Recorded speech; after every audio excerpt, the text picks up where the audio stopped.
Hello guys, welcome back to my YouTube channel. Dengan saya Haris Waisaka.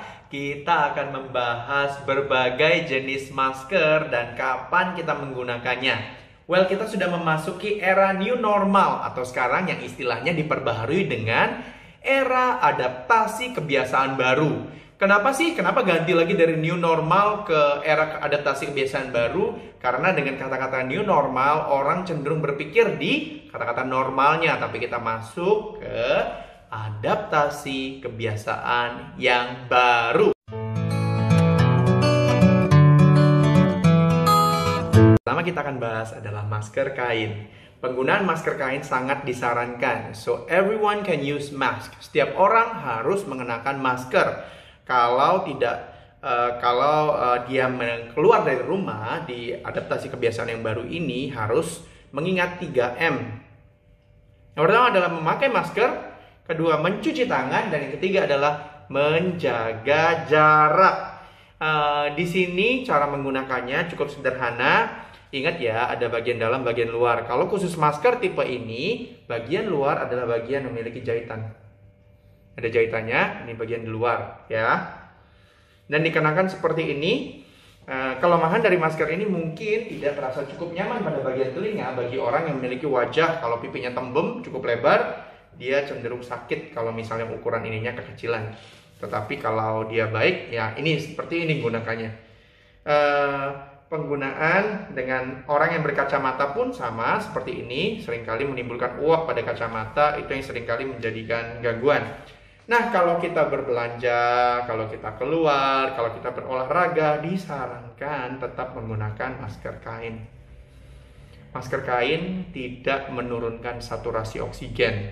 Adalah sebuah berita hoax kalau kita katakan orang mengenakan masker kain sehingga membuat saturasi oksigennya turun. Sudah dibuktikan, sudah diteliti bahwa orang yang mengenakan alat pulse oximeter sekalipun tidak menurunkan angka dari saturasi oksigennya. Mungkin ada keluhan-keluhan, penyakit-penyakit yang lain atau rasa sesak yang lain.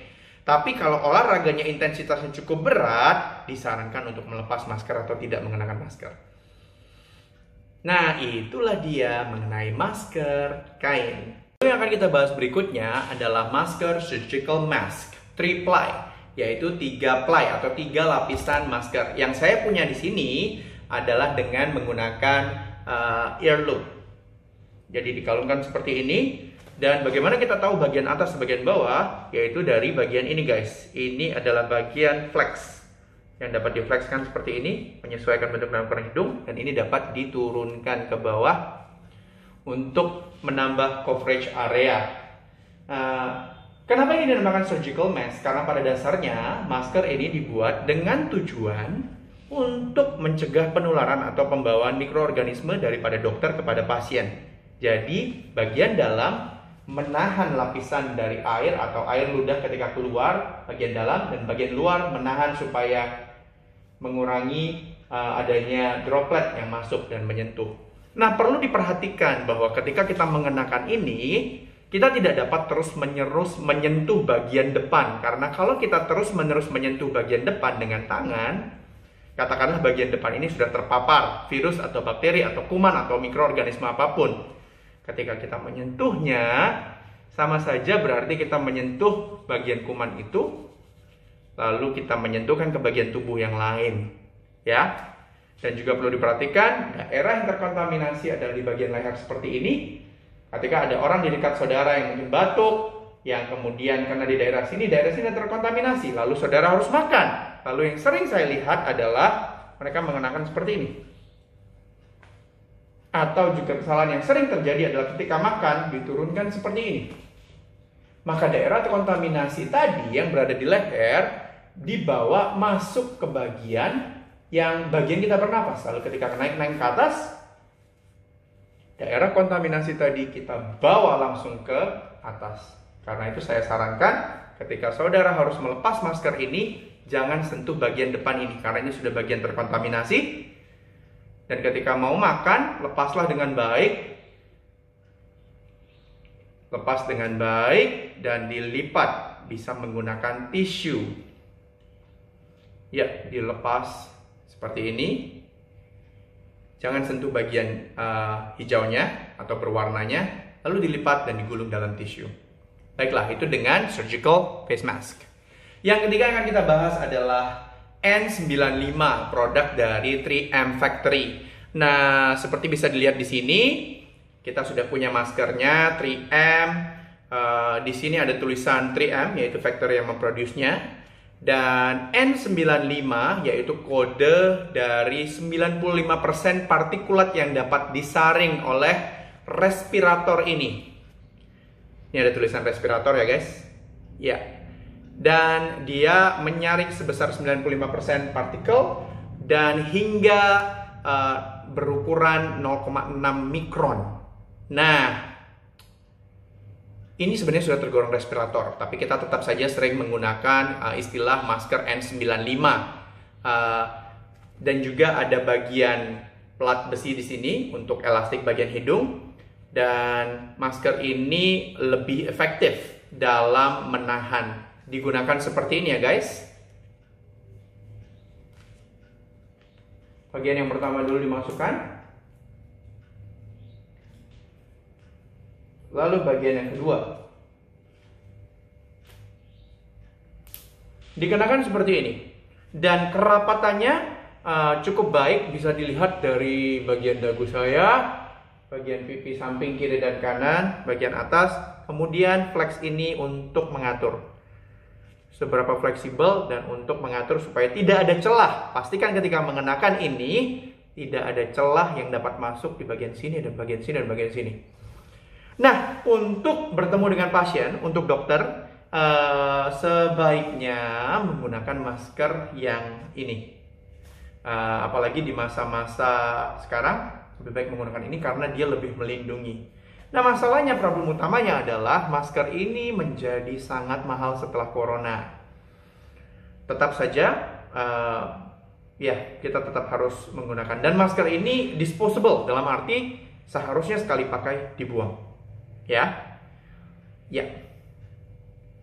cukup ketat dan tingkat kenyamanannya kurang nyaman kalau dipakai untuk kegiatan sehari-hari sebenarnya. Karena itu tenaga medis yang mengenakan ini harus, ya, salah satu resikonya adalah sangat berkeringat di bagian dalam dan kurang nyaman dan seringkali susah untuk nyaman, susah untuk bicara kadang-kadang dengan masker ini bahkan. Nah, masker ini tidak disarankan untuk dibawa berolahraga karena memang dia cukup rapat dan cukup padat dan bisa mengganggu pernapasan. Itu tertulis di maskernya sendiri. Cara melepasnya seperti ini, tanpa menyentuh bagian depan, dan dilepas seperti ini. Oke, next yang akan kita bahas adalah masker KN95. Sama, produk dari 3M juga. Produk dari 3M, dan di sini ada kode yang khusus, yaitu NIOSH Approved N95. Apa sih artinya NIOSH Approved? NIOSH atau NIOSH Approved artinya, sambil nyontek ya guys, The National Institute of Occupational Safety and Health. Jadi mereka yang melakukan research dan rekomendasi, dan ketika mereka sudah meng-approve 3M V-Flex dengan kode N95, artinya mereka meng-approve bahwa 95% partikulat dapat disaring dengan menggunakan respirator ini. Ya, 95 itu melambangkan 95%. Lalu tulisan N melambangkan non-oil resistant, artinya tidak tahan terhadap minyak. Ada juga yang tulisannya R, yaitu resistant to oil atau tahan terhadap minyak. Dan ada tulisan yang melambangkan huruf P.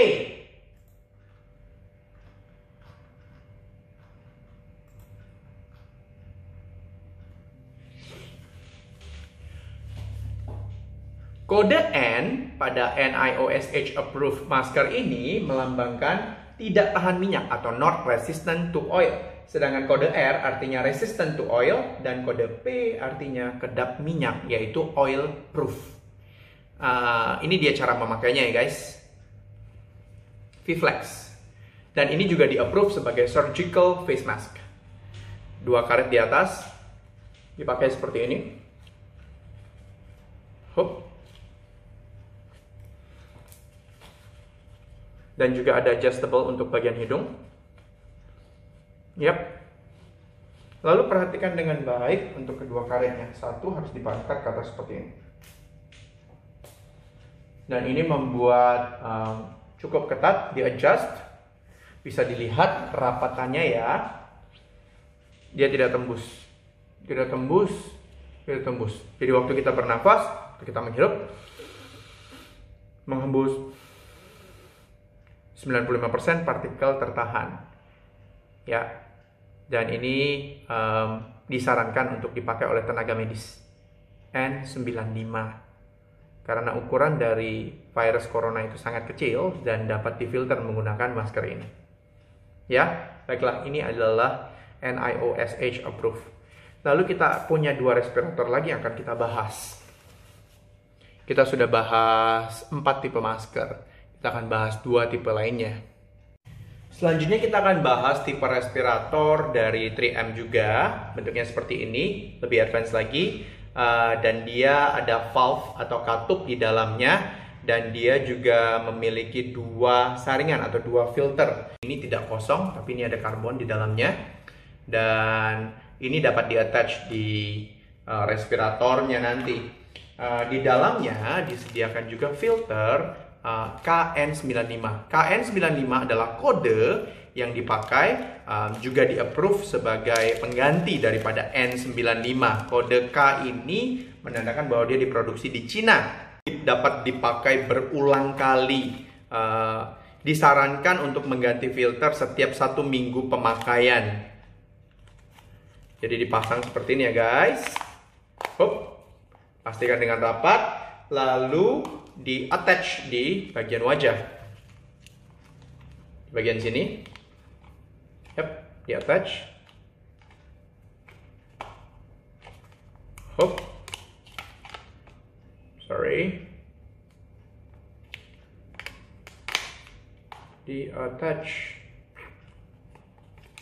Attachnya cukup sulit. Lalu di-attach seperti ini.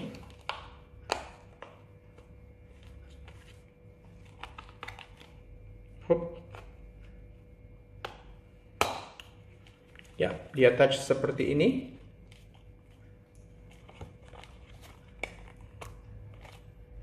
Yap, sudah terpasang seperti ini. Lalu kita pasang satu sisinya lagi. Ada slot yang dapat menyesuaikan dengan ini. Hup. Nanti saya akan tunjukkan dengan detail ya guys. Hup. Oh oke. Ada piece-nya sama hup. Dipasang seperti ini. Lalu dikencangkan. Sehingga seperti ini. Dan dikenakan seperti ini. Hup. Yap, dikenakan seperti ini. Dan ini ada bagian yang dapat di-adjust di bagian sini untuk dikencangkan. Ini lebih padat lagi dan lebih aman. Dan ini dapat dipakai seperti saya katakan tadi lebih dari 1 kali pakai. Sama dengan menggunakan ini. Pastikan juga untuk tidak menyentuh bagian wajah, yaitu bagian yang berpapar dengan pasien. Ini dikenakan oleh istri saya. Dia adalah seorang dokter gigi. Dia yang biasa pakai ini untuk ketemu pasien dalam sehari-harinya. Jauh lebih tidak nyaman, tetapi jauh lebih safe karena mengandung 2 filter dan juga ada karbon di dalamnya. Dan kerapatannya sangat-sangat rapat sekali. Bagaimanapun juga semua masker yang dikenakan tetap memiliki resiko pemaparan dari COVID-19. Karena itu tetap harus waspada dalam menggunakan semua protective equipment. Nanti kita akan bahas mungkin di video selanjutnya kenapa sih orang yang sudah pakai perlindungan atau masker tetap saja bisa terkena atau tertular atau terinfeksi dari COVID-19. Bagaimana cara mengenakan, bagaimana cara membuka, semua itu tergantung sepenuhnya. Ya, jadi ini adalah respirator dari 3M. Kita masih punya satu produk lagi yang akan kita bahas. Ini produk didesain oleh 3M, jadi di dalamnya juga ada valve ya guys. Nih, valve-nya ini kalau kita ekspirasi atau exhale, bernapas keluar, dia akan terbuka. Tapi ketika kita menghirup, dia akan tertutup. Jadi ada mekanisme valve. Ini adalah proteksi yang cukup baik. Mirip seperti masker tadi, namun dia tidak memiliki dua cartridge atau dua tempat untuk saringan udara. Di dalamnya ada valve untuk exhale dan inhale. Dan ada bagian yang attach kepada mulut untuk safety-nya. Dan karet safety untuk kekencangan, untuk mengikat ke wajah juga. Yang unik dari filter ini adalah ini bisa dibuka seperti ini. Ya, seperti ini dia. Jadi bagian filternya adalah seperti ini guys. Ya, ini bagian valve, dapat dilihat ya, valve-nya di bagian dalam.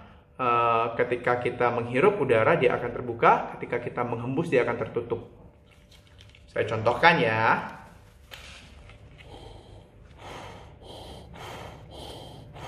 Dapat dilihat dengan jelas. Dan ini adalah filternya yang dipakai. Jadi kita akan attach kembali. Kita akan masukkan lagi. Oh iya, saya juga akan kirimkan link di mana kita dapat membeli filter ini. Dan ini harus dipastikan untuk klik dengan sempurna. Linknya akan saya bagikan juga di tautan, yaitu link untuk di mana kita membeli ini dan berapa harganya of course. Ini karena ini adalah produk Cina, ini dijual dengan harga Rp70.000. Cara menggunakannya seperti ini, bagian kepala, lalu ini ke bagian hidung, dipakaikan, dan dua ini untuk mengadjust atau menarik rapatannya, lalu ini ke bagian belakang telinga. Whoops. Lalu ini dipakai di bagian belakang. Ya, jadi seperti ini cara menggunakan respirator KN95. Nah, ini lebih padat lagi. Ketika pakai ini lebih, sebenarnya jujur ini sangat tidak nyaman, tetapi mengurangi risiko dari pemaparan. Ketika saya bicara, ketika saya ini pun suara saya tertahan di dalam. Ketika saya bernapas akan ada hembusan udara yang keluar lewat bawah.